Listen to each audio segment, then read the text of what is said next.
And what do you think the reaction will be in the UK with him travelling back to Europe?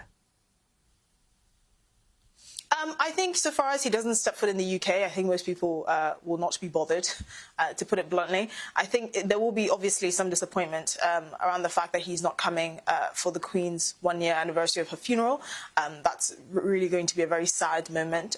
But it's very clear that the sort of rift between the Sussexes and the royal family is well and truly done, and I really don't see an easy way back.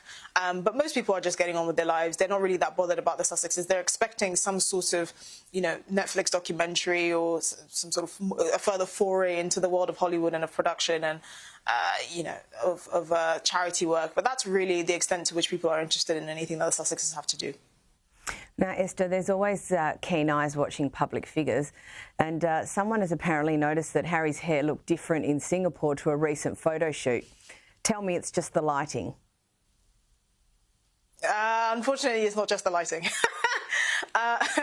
And anyone used to any sort of filtering, filtering and airbrushing varies by country and by region, according to the local beauty standards, will realise that Prince Harry has kind of been a treatment to some famous beauty standards in that part of the world. His skin is noticeably fairer, which I didn't think was possible because he's ginger, he's very fair. But his hair has also been filled out, and it's noticeably very fake.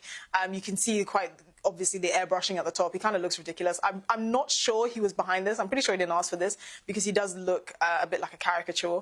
But I think he's got some treatment from someone who's a bit enthusiastic with Photoshop.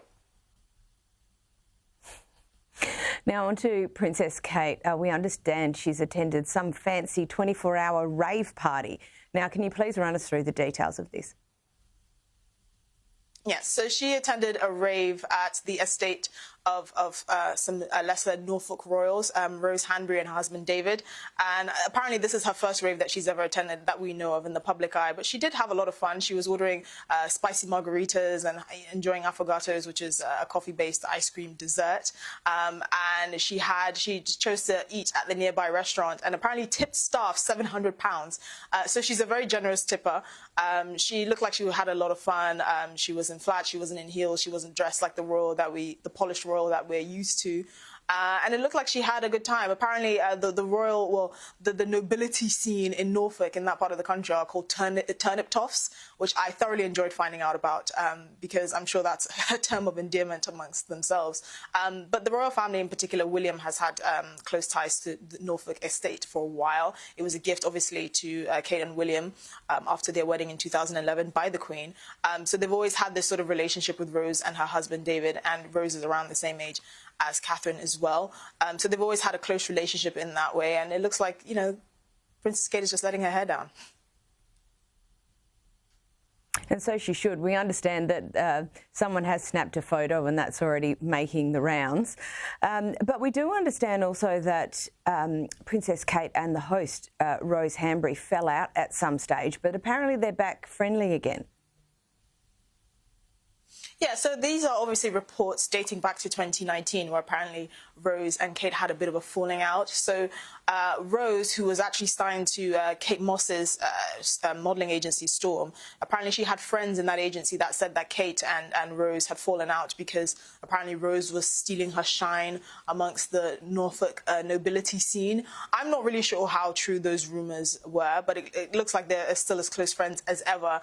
The idea that, the future Queen of England, well, of the UK, could actually have her shine stolen by anyone is quite ludicrous. But these were the rumours that we were hearing at the time. Obviously, that if they are true, they haven't come to very much because they're still closer than ever now.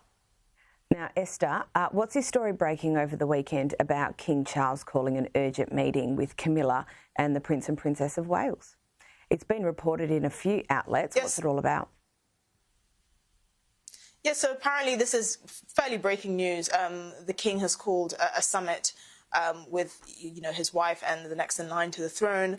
And it coincides with the Queen's first year of her death, to talk about the strategy of the royal family. Now, King Charles has always been clear about the direction he wants to take the monarchy in.